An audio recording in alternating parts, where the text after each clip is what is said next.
Basic proportionality theorem, जो आपको हर बार कहीं ना कहीं कंफ्यूज करता है सी का। और property of three parallel lines and their transversal. Last हमारा आ जाता है सिमिलैरिटी ऑफ ट्रायंगल्स, और उसके बाद हम लोग क्या पढ़ने वाले, एरिया ऑफ सिमिलर ट्रायंगल्स। बस इतना ही। हेलो बच्चों, कैसे हो आप सब लोग? तुम्हारा अरिहन दादा आ चुका है फाइनली भाई। क्लास 10th का जो अपना चल रहा था, क्या रैपिड रिवीजन चल रहा था, जिसका पहला जो पार्ट है, यानी कि मैथ्स 1 का chapter 1 linear equation in two variables, सिर्फ और सिर्फ थोड़ी से टाइम में, मतलब यानी कि 15 से 20 मिनट में मैंने पूरा एक्सप्लेन किया हुआ है, तो वो जाकर आप देख सकते हो। और उसके बाद आज बारी है रैपिड रिवीजन ऑफ सिमिलैरिटी की, जो जिसमें मैं आपको क्या करने वाला हूं, 20 से 25 मिनट में आपको पूरा का पूरा सिमिलैरिटी चैप्टर जो है वो बताने वाला हूं। तो बिना टाइम वेस्ट किए सीधा शुरू करते हैं। सबसे पहला टॉपिक आ जाता है ratio of area of triangles. Ratio of area of triangles क्या होता है भाई? एरिया ऑफ ट्रायंगल्स होंगे और उनका रेशियो मतलब दो तो होंगे ही होंगे। तो यहां हमारे पास दो ट्रायंगल्स है।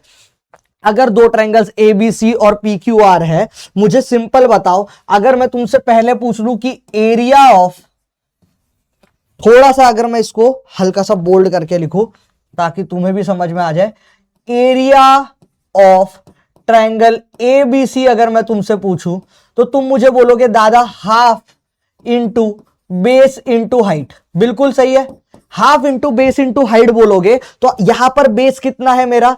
यहां पर बेस है मेरा BC, और मेरी हाइट कितनी है? वो है AD, है ना? BC into AD। तो अगर मैं तुमसे बोलूं कि ये मेरा एरिया ऑफ क्या हो गया, area of triangle ABC। Same चीज अगर मैं तुमसे पूछूं एरिया ऑफ ट्रायंगल PQR, तो आप सिंपली क्या बोलोगे? Half of base into height, जिसको हम करेंगे हाफ ऑफ, कितना आ रहा है? QR into PS।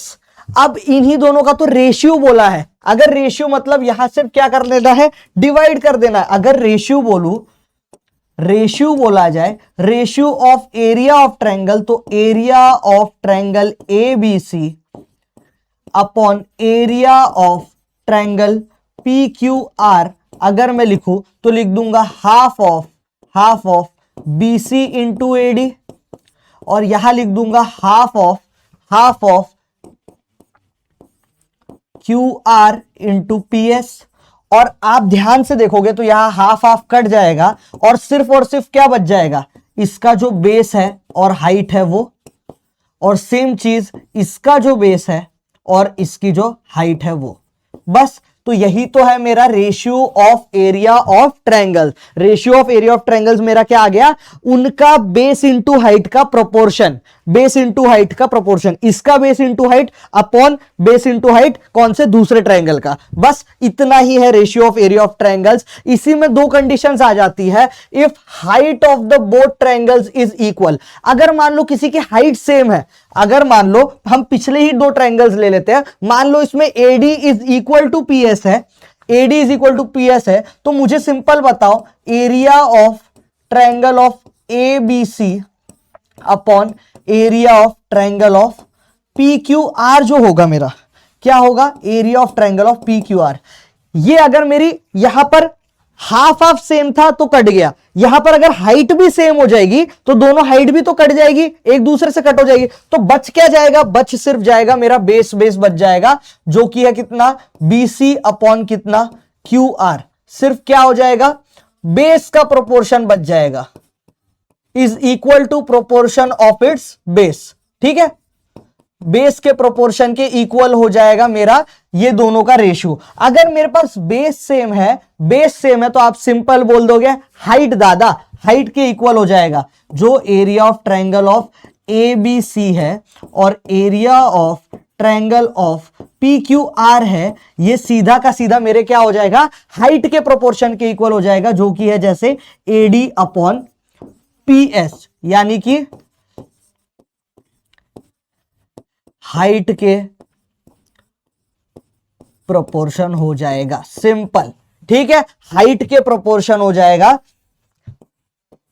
और ये वाला बेस के प्रोपोर्शनल हो जाएगा। ठीक है, बस इतना याद रखना है। नेक्स्ट आपका आ जाता है बेसिक प्रोपोर्शनैलिटी थ्योरम, जो आपको हर बार कहीं ना कहीं कंफ्यूज करता है। क्यों? क्योंकि बुक में यहां पर जो दिया हुआ है कंस्ट्रक्शन सिर्फ इतना दिया है, लेकिन बुक में आपको एग्जैक्ट एक्सप्लेनेशन नहीं दिया है। तुम्हारा दादा आज तुम्हें एग्जैक्ट एक्सप्लेन करेगा बेसिक प्रोपोर्शनैलिटी थ्योरम। थ्योरम कहती क्या है? If a line parallel to a side of a triangle intersect the remaining sides in two distinct points, then the line divides the side in the same proportion। यानी कि यहां पर simple है, line L जो है मेरी, ये line L जो है, ये लाइन L क्या कर रही है? एक साइड के पैरेलल है, BC के पैरेलल है, और वो इंटरसेक्ट कर रही है मेरी दूसरी दो साइड्स को, AB और AC को, और उनको P और Q पे अगर इंटरसेक्ट कर रही है तो ये जो प्रोपोर्शन होगा, यानी कि AP अपॉन PB और AQ अपॉन QC, ये जो प्रोपोर्शन होगा ये दोनों इक्वल होंगे। ठीक है, ये हमें प्रूव करना है। देखो ये प्रूव करना है, और आपको दिया हुआ है सबसे पहले कंस्ट्रक्शन। देखो गिवन दिया हुआ in triangle L is parallel to BC, और AB और AC को P और Q पे ये इंटरसेक्ट कर रहा है, ये दिया हुआ है। ठीक है, आपको AP अपॉन PB और AQ अपॉन QC आपको क्या करना है? प्रूव करना है। ज्वाइन PC एंड QB बोला है। ठीक है, PC और QB को हमने ज्वाइन कर लिया कंस्ट्रक्शन, लेकिन आपको यहीं पे नहीं रुकना है, आपको थोड़ा सा दिमाग लगाना है और हल्का सा इधर से ये हाइट निकाल देनी है, एक हाइट निकाल देनी है जो कि ट्रायंगल QAP की है। ट्रायंगल QAP की हाइट को आप पॉइंट दोगे D, है ना? तो QD मेरी क्या हो जाएगी? हाइट हो जाएगी। अगर मैं ये ट्रायंगल देखूं, मेरा ये ट्रायंगल ऐसा होता है ना, मेरा एक ट्रायंगल ऐसा होता है। अगर इस ट्रायंगल को मैं ऐसे देखूं, इस ट्रायंगल को मैं क्या करूं? ऐसे देखूं तो मेरा ये जो पॉइंट है ऊपर वाला, यहां से यहां तक की हाइट जो होगी, ये जो हाइट होगी, ये हाइट होगी इस ट्रायंगल की। तो ये QD मेरी क्या है? QD मेरी हाइट है, और बेस मेरा क्या है? AP। जब भी मैं in triangle APQ and triangle नीचे वाला ट्रायंगल ले लेता हूं BPQ की बात करूं, इन ट्रायंगल APQ और BPQ की बात करूं, तो APQ की हाइट क्या है? देखो दोनों का प्रोपोर्शन देखना, बेस तुम ध्यान दोगे तो APQ की हाइट है QD और बेस है AP, है ना? तो area of triangle APQ upon area of triangle BPQ जो हमारा हो जाएगा, वो हो जाएगा इनका बेस सबसे पहले जो कि है AP इंटू QD, और सेम चीज BPQ जो है, ये जो नीचे वाला ट्रायंगल है, तो BPQ का जो बेस हो जाएगा वो हो जाएगा मेरा BP, और मेरा जो हाइट हो जाएगी वो क्या रहेगी? QD ही हो जाएगी। क्यों? क्योंकि ये मेरा लगभग ऑब्ट्यूस एंगल टाइप सा ट्रायंगल दिख रहा है, तो इसकी हाइट थोड़ी सी मेरी क्या आ जाएगी? बाहर की तरफ आएगी, तो QD ही वो होगी। इसको मैं इक्वेशन 1 दे देता हूं। अब मैं इन ट्रायंगल दूसरी साइड देख लेता हूं, वापस से इसको थोड़ा सा मैं कनेक्ट कर देता हूं, और इसको कनेक्ट करूंगा मैं। अगर मैं इसको कनेक्ट करता हूं हल्का, इसको मैं कनेक्ट करता हूं, तो ये मेरा E पे मिल रहा है। अब मैं वापस से APQ में AQ को बेस मानू, ट्रायंगल APQ एंड ट्रायंगल, अब नीचे वाला CQP लेता हूं, CQP, तो area of triangle APQ upon area of triangle CQP जो हो जाएगा मेरा, ये दोनों जो हो जाएंगे, इनका बेस कितना ले लूं मैं? AQ बेस ले लेता हूं, और मेरा PE हाइट हो जाएगा। सेम चीज इसका बेस मैं कितना ले लेता हूं? CQ ले लेता हूं, यानी कि QC ले लेता हूं। ठीक है, QC ज्यादा इजी पड़ जाएगा, QC, और इसका क्या ले लेता हूं मैं? हाइट। इसकी भी हाइट मेरी क्या हो जाएगी? PE। तो ये हाइट सेम हो जाती है, इस वजह से इनका रेशियो जो है प्रोपोर्शन में आता है। जबकि तुम QD और QD कट करोगे और PE कट कर दोगे, तो AP अपॉन BP और AQ अपॉन QC आ जाएगा। अगर तुमने यहां तक सॉल्व कर लिया मेरी जान, तो अब देखो in triangle BPQ and triangle CQP, अगर आप देखोगे ये दोनों ट्रायंगल, तो इन दोनों ट्रायंगल में आप देखोगे इसका जो बेस है वो कॉमन है, बेस दोनों का कॉमन है, PQ बेस है ना?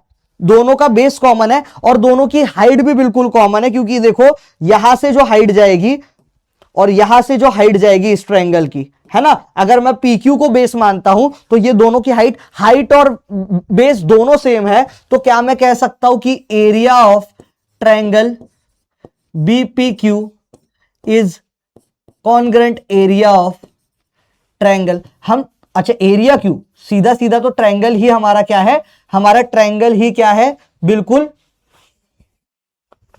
हमारे दोनों ट्रायंगल ही कॉन्ग्रेंट है, हमें जरूरत ही नहीं एरिया की। BPQ जो है वो कॉन्ग्रेंट है ट्रायंगल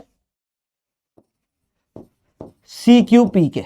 और अगर ऐसा है ये अगर है तो तुम समझ सकते हो, तुम ये समझ सकते हो कि इनकी जो साइड्स है ये भी क्या हो जाएंगी, प्रोपोर्शन में आएगी या नहीं आएगी, इनकी जो साइड्स है ये भी प्रोपोर्शन में आ जाएगी। इसका मतलब क्या हो जाता है, ये दोनों ट्रायंगल भी मेरे क्या है, बिल्कुल और बिल्कुल क्या है, सिमिलर है। तो BP और QC जो है, BP और QC भी क्या हो जाएगा। अब आप यहां पर ये चीज देख सकते हो कि BPQ CQP के बराबर है। अगर BPQ CQP के बराबर है तो आपको सिमिलर चीज दिख रही है कि यहां पर BPQ है और यहां पर CQP है, यानी कि ये दोनों चीजें भी क्या हो जाएंगी, इक्वल हो जाएगी। यानी अगर मैं इसको 3 डाल देता हूं तो फ्रॉम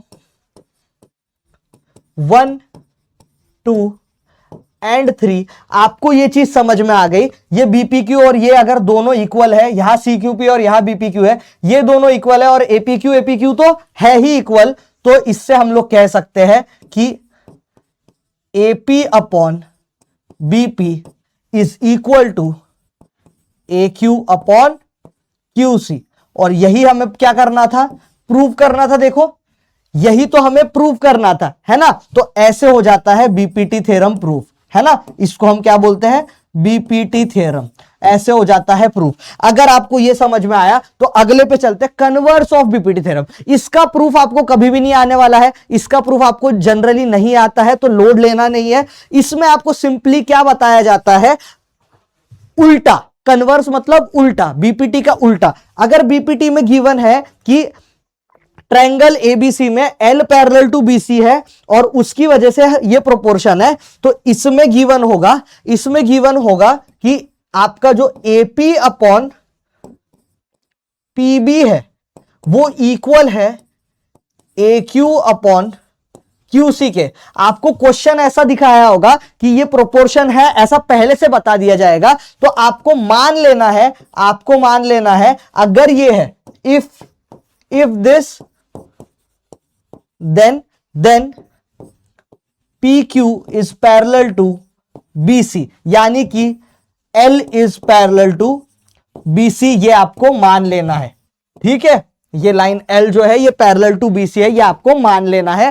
कन्वर्स ऑफ BPT यही कहता है। आपको इसका एग्जाम में प्रूफ जनरली नहीं आएगा, लेकिन एप्लीकेशन बेस्ड क्वेश्चन देखने को मिल सकते हैं जिसमें आपको प्रोपोर्शन दिया हो और आपको ये करना है। ठीक है, नेक्स्ट चलते हैं, angle bisector theorem. The most important thing after BPT is this. ठीक है, और मोस्ट डिफिकल्ट भी लगती है बहुत बच्चों को, लेकिन आज नहीं लगेगी, आज के बाद तो बिल्कुल नहीं लगेगी। ठीक है, अगर इसकी हम लोग बात करें तो in triangle ABC bisector of angle C intersects AB in the point E। तो इसका मतलब ये जो है, ये बाइसेक्टर जो है CE जो है क्या है, बाइसेक्टर है C का। इसका मतलब एंगल C मतलब एंगल ACE और एंगल ECB जो है ये दोनों इक्वल है, क्योंकि C एंगल को ये एकदम बाइसेक्ट करता है, एकदम इक्वल भाग में कट करता है ना। तो ये दोनों की वैल्यूज क्या है, बिल्कुल सेम है। अगर ये सेम है और इन्होंने कंस्ट्रक्शन में क्या बोला है कि हमने CE के पैरेलल एक लाइन ड्रॉ करी है, B से CE के पैरेलल में लाइन ड्रॉ करी है, और हमने क्या किया, AC को ऐसे एक्सटेंड किया है कि वो D पॉइंट पर उस लाइन को जाकर मिले। ठीक है, अगर ऐसा है तो मेरी जान आपको प्रूफ में सिंपली क्या करना है, अगर आप प्रूफ देखते हो इसका, अगर आप इसका प्रूफ देखते हो तो सबसे पहले देखो, हमें यह पता है कि ये जो लाइन है, ये लाइन को मैं अगर L नाम दे दूं, क्या दे दूं, ये लाइन L नाम दे दूं मैं इसको। अगर लाइन L देता हूं तो मुझे पता है कि लाइन L मतलब यानी जब BD is parallel to CE, ठीक है। BD is parallel to CE, ये तो हमें पता ही है ना, हमने बनाया ही वैसा है। और अगर ये AD को मैं ट्रांसवर्सल मानूं एंड AD इज ट्रांसवर्सल, अगर AD ट्रांसवर्सल है तो आपको ध्यान देना, आपको समझ में आएगा, बिल्कुल ध्यान से देखोगे तो आपको समझ में आएगा कि मेरा जो ये एंगल है, ये एंगल ACE जो है और ये एंगल CDB जो है, ये दोनों बिल्कुल कॉन्ग्रुएंट होंगे। क्यों? बिल्कुल इक्वल क्यों होंगे? इक्वल होंगे क्योंकि करस्पॉन्डिंग एंगल्स होते हैं। ठीक है, angle ACE is congruent angle CDB, और इसका रीजन क्या है? करस्पॉन्डिंग एंगल्स, करस्पॉन्डिंग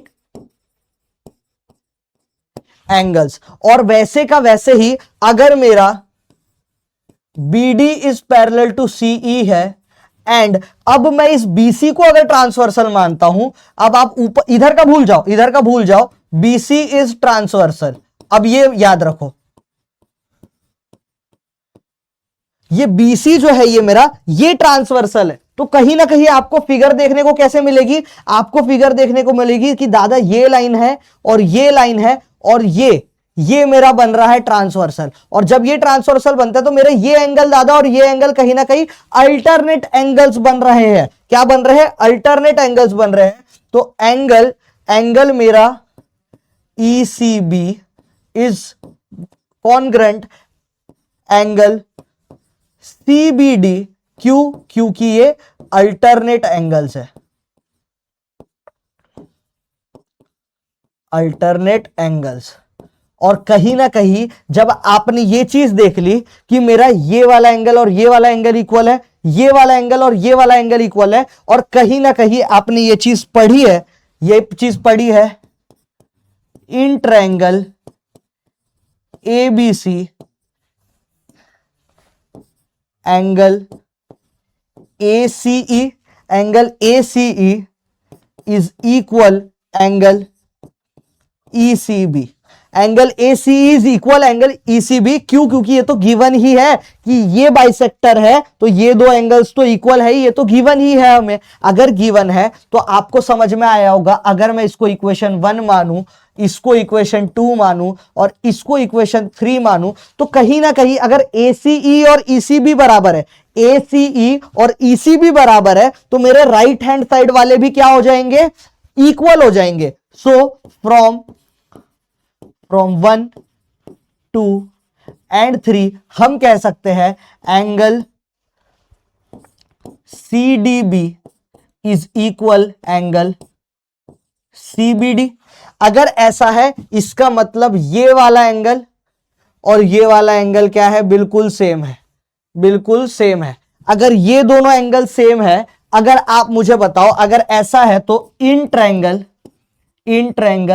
CBD, उसी ट्रायंगल के अंदर, CBD ट्रायंगल के अंदर दो एंगल्स अगर इक्वल है तो उसकी करस्पॉन्डिंग साइड्स क्या हो जाएंगी? वो भी इक्वल ही कहलाएंगे, है ना। Sides opposite to the equal angles are always equal. ठीक है, तो देयरफॉर इसमें क्या हो जाएगा?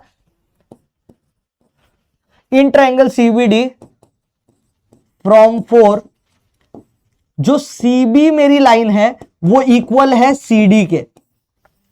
CB मेरी क्या है? CD के बराबर है। अगर यहां तक समझ चुके हो तो अब आपको सिंपल फोकस करना है इस बड़े वाले ट्रायंगल पे जो कि है ABD ट्रायंगल पे फोकस करना है।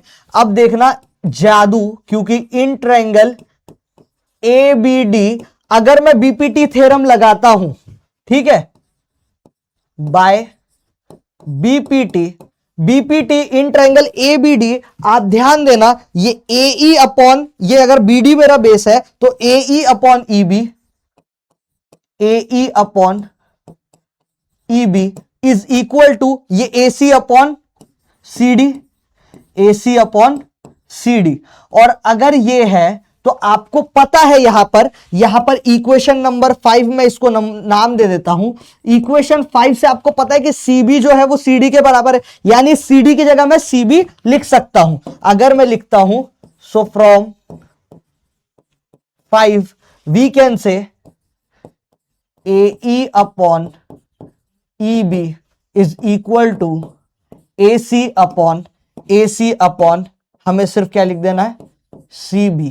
और यही हमारा क्या कहता है, एंगल बाइसेक्टर थ्योरम कहता है कि हमें यही तो प्रूफ करना था। तो बस इतने छोटे से इसमें आपका पूरा प्रूफ आ गया, आपको सिर्फ स्टेटमेंट के साथ लिखना है इसको, है ना। नेक्स्ट चलते हैं कि property of three parallel lines and their transversal, कहते क्या है, the ratio of the intercepts made on a transversal by three parallel lines is equal to the ratio of the corresponding intercepts made on any other transversal by the same parallel lines। यानी कि हमें बोला गया है L is parallel to M is parallel to N, मतलब ये तीन lines जो है ये पैरेलल है एक दूसरे के। T1 और T2 दो ट्रांसवर्सल है, T1 और T2 दो ट्रांसवर्सल है, और बोला T1 intersects lines eight ABC, देखो ABC पे इंटरसेक्ट कर रहा है, और T2 किस पे कर रहा है, PQR पे T2 इंटरसेप्ट कर रहा है। हमें बोला गया है भाई भैया प्रूव करके बताओ, आप तो हमें प्रूव करके बताओ, ठीक है, आपका जो भी रहेगा हम बता देंगे, आप सिर्फ हमें प्रूव करके बताओ। तो ठीक है, प्रूफ कर देते हैं। प्रूफ में सबसे पहला पार्ट मुझे चाहिए आपसे क्या, join PC and mark point D eight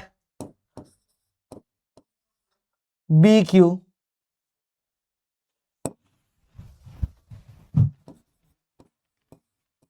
where PC intersects, किसको इंटरसेक्ट कर रही है, BQ को, ठीक है, BQ को इंटरसेक्ट जहां कर रही है वहां पर हम लोग कर देते हैं। ठीक है भाई, आपने बोला है ये लो मालिक, यहां से कर दिया ये, ठीक है, ये कर दिया इंटरसेक्ट, और आपने क्या बोला, D पॉइंट रखना है। चलो ठीक है, BQ को ये D पे कनेक्ट इंटरसेक्ट कर रहा है, ठीक है। अगर ऐसा है तो अब मुझे सिर्फ दिमाग लगाना है। देखो इन ट्रायंगल APC,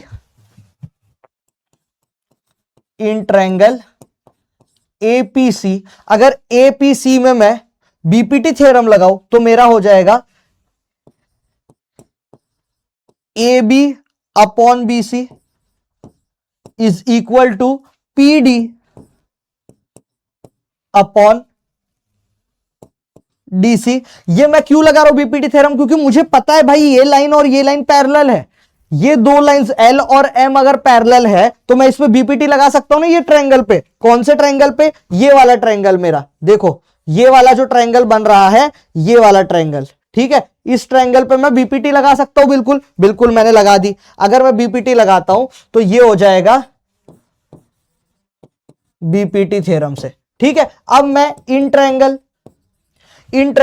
अब मेरा ये वाला ट्रायंगल देखो PCR, इन ट्रायंगल PCR, अब PCR में अगर मैं लगाता हूं तो मेरा PD अपॉन DC जो हो जाएगा वो हो जाएगा PQ अपॉन QR, और ये भी क्या हो जाएगा, BPT लग जाएगा, ये भी BPT लग जाएगा, क्योंकि पैरेलल लाइंस है। इसको मैं इक्वेशन 1 और इसको इक्वेशन 2 देता हूं, तो कहीं ना कहीं आपको दिख रहा है PD अपॉन DC दोनों के बराबर है।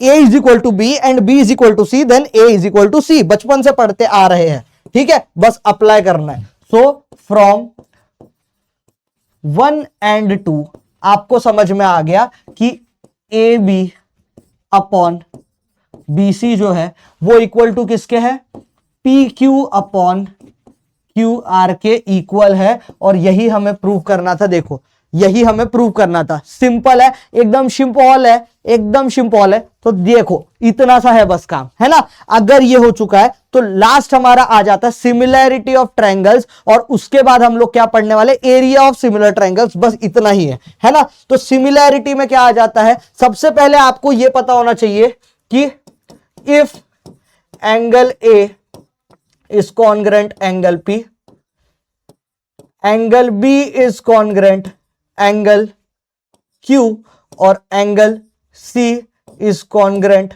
एंगल R, एंड ये तीन कंडीशन के साथ और एक चीज,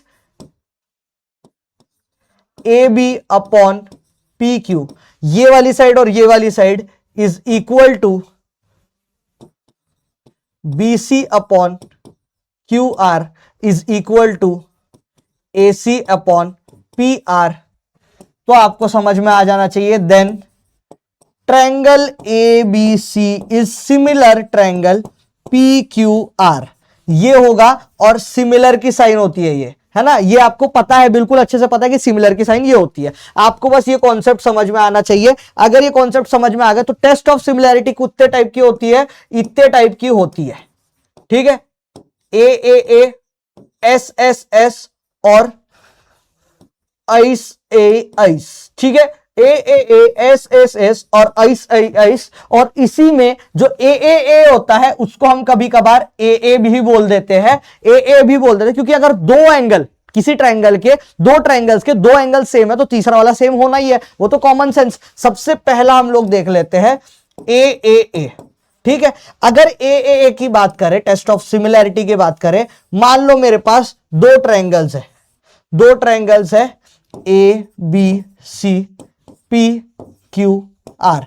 अगर इसमें से मुझे पता है कि a equal to B P है, a इक्वल टू पी है, ठीक है, और बोला जाए कि b इक्वल टू क्यू है, b इक्वल टू क्यू है, तो भी मेरा काम चल जाएगा। ये दोनों ट्रायंगल्स यानी कि सिमिलर है।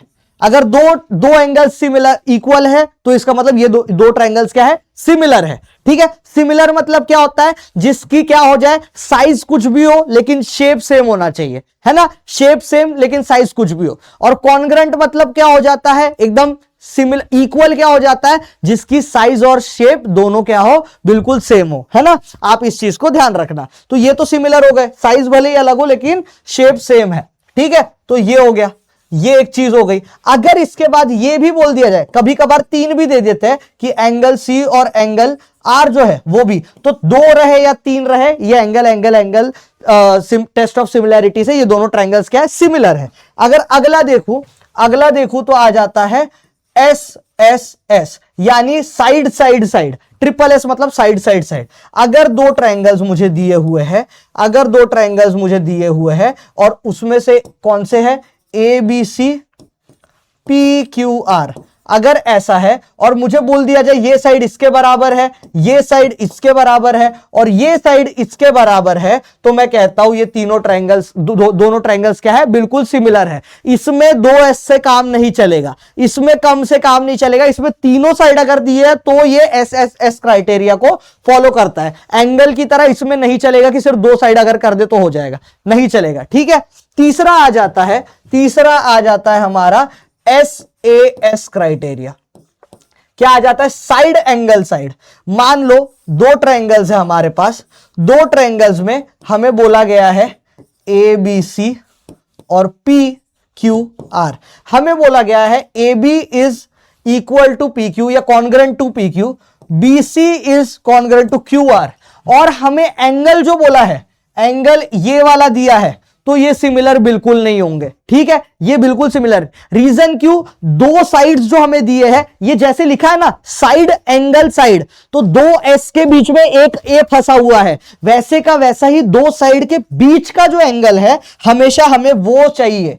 मतलब ये वाला अगर एंगल दिया हो तो ही हम मानेंगे सिमिलर है। अगर एंगल ए दिया हुआ है, एंगल पी दिया हुआ है और साइड दी हुई है A B is congruent P Q और B C is congruent Q R, तो ये दोनों ट्रायंगल सिमिलर होंगे क्या, नहीं होंगे। आपको देना पड़ेगा उनको A B is congruent P Q and B C is congruent Q R और angle B is congruent angle Q. अगर ये दिया है तो ये दोनों ट्रायंगल्स क्या हो जाएंगे, सिमिलर। वैसे ही आपका डाउट होगा बहुत लोगों का, दादा मान लो अगर ये वाली साइड दी हो, ये वाली साइड दी हो और ये वाला एंगल दिया हो, ठीक है, ये वाला एंगल दिया हो, अगर ये वाला एंगल दिया हो तो फिर, और सॉरी ये वाला एंगल दिया हो और ये वाली दो साइड्स दी हो, चलेगा। कोई भी साइड्स चलेगी और दो साइड्स के, लेकिन बीच वाला एंगल ही देना पड़ेगा बस।